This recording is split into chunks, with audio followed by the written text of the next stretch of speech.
Hello everyone, it's Dick here. In the early days of our courtship, I first met Fanny's family at a beauty pageant. It was my first time attending such an event, and I had, and still do have, being a father of daughters, my prejudices about such contests. I did, however, reserve my judgment about the 1994 Miss Empire State Pageant because I was dating one of the contestants. Hee hee. But I digress.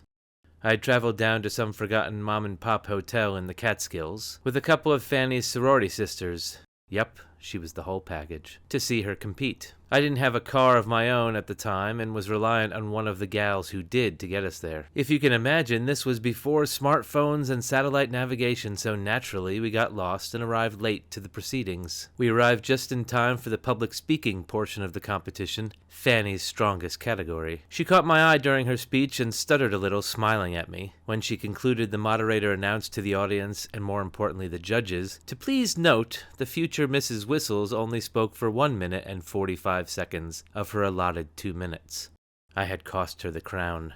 Luckily, we hadn't missed the swimsuit category. I still remember that little blue number she wore as she strode across the stage above me. Afterwards, I congratulated her on second place and apologized for my disruptions and being late, laying all of the blame squarely on her sorority sisters. Fanny introduced me to her family. Her parents weren't interested. I ended up sitting in the hotel lobby next to her grandmother while she and her sorority sisters disappeared to collect her things from the dressing rooms. Her grandmother was well put together with a freshly pressed pink polyester skirt suit and a silky blouse. Her hairdo was recently done and swirled into a lightly milk chocolate tinted, finely blown old lady cotton candy updo. Her wrinkled face revealed that she spent most of her time scowling or scrutinizing. At that moment, her scrutiny was aimed towards me. She looked down the end of her nose as if she were looking through spectacles, but she wore none. "So what are you studying at school?" she asked pointedly. "Illustration," I said. "Oh!" she bellowed approval, softening her demeanor and moving closer. I was overjoyed myself. Me announcing I was studying for an art degree had never been greeted with such glowing approval. We chatted briefly about my family and upbringing. Fanny finally joined us. "Oh, sweetheart," said Grandma. "I was just talking to this nice young man. He tells me he's studying administration." Fanny looked at me confused. "No, ma'am, I'm studying illustration," I said, gently correcting her. "What's that?" she spat, her scrutiny returning on a cold wind. "Art," I said. "You know, drawing pictures." I gently lifted my hand, motioning like a conductor, leading his string section in a soft set of measures from a much more dramatic piece of music. Her face hardened. "You'll never make any money," she said, before turning her whole body away from me. Why am I telling you all of this? Well, I'll tell you, my sympathetic viewers. Fanny's grandmother ran what she called a world-famous motor lodge in Watkins Glen, New York. Race car drivers, teams, politicians, celebrities, A-list actors, including Mr. Paul Newman himself, were all guests at Fanny's Granny's motor lodge. In the 30 years I've been visiting Watkins Glen and traveling across North America and Europe, I have yet to meet anyone who knows about Watkins Glen, much less Grandma's motor lodge.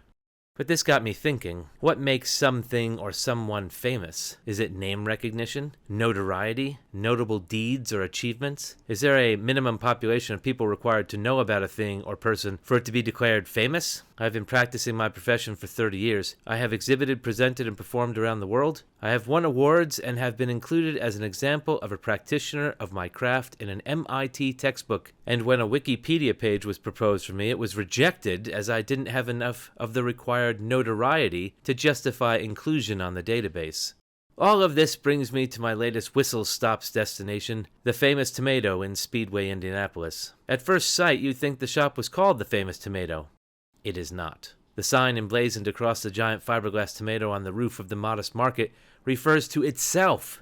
The tomato is famous, well, at least according to the shop's owner. As local legend tells it, this tomato was one of 2 that sat on the roadside of the family farm shop out on a rural route leading into Indy for many, many years. Once the farm stand closed, people far and wide made inquiries about the absent tomatoes and if they were available for purchase. One had become a pumpkin while the other had been stored sun-bleached and faded. When the young shop owner heard about the public interest, he concluded that the tomato must be famous. He slapped a fresh coat of paint and bold letters on it, mounted it on the roof of the family's current Green Grocer, and the rest is history. The shop under the Famous Tomato is as inexplicable as the fiberglass sculpture itself. Part Green Grocer, part general store, part candy shop. Not far past the threshold, the store swirls into a fever dream of Americana, memorabilia, hot sauce, spices, and a soda shop stocked with the widest and most eclectic varieties of soda pop one could hope to imagine. And then there's the salad bar found under 2 soapbox-sized stock cars.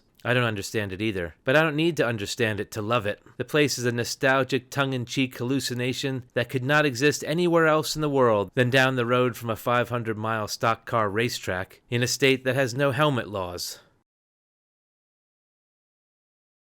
And what sealed the deal for me was that they had cold bottles of Cheerwine in their cooler. I first experienced Cheerwine in the woods outside of Harper's Ferry, West Virginia, while hiking 2,000 miles north from Georgia with my then teenage son, Dickie. We were exhausted and soaking wet, having hiked 20 miles through the rain. The proprietor of the hiker hostel we were lucky enough to find offered us a beverage of Cheerwine, and man oh man, did it do what it claimed on its label. The best way I can describe it is to say it's a Shirley Temple in a bottle. Now, if you don't know what I mean by a Shirley Temple, you're far beyond my help. Cheerwine immediately became a family favorite and is the best soda pop I've ever had. I was as overjoyed as I was confused as to why it was in this wild shop in Indiana, as Cheerwine is a regional product produced and sold south of the Mason-Dixon line, which is why I had never heard of it before my hike, being a Jersey boy growing up.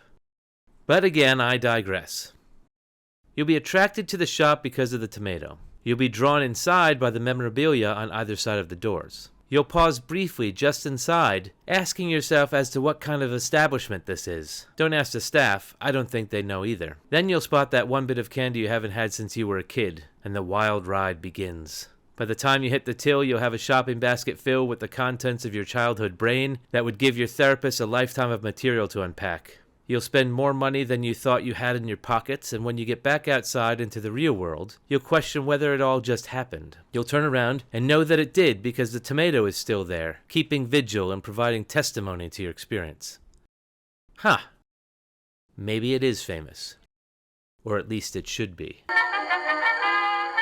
If you like that video, and you want to see more like them, hit like, share, and subscribe.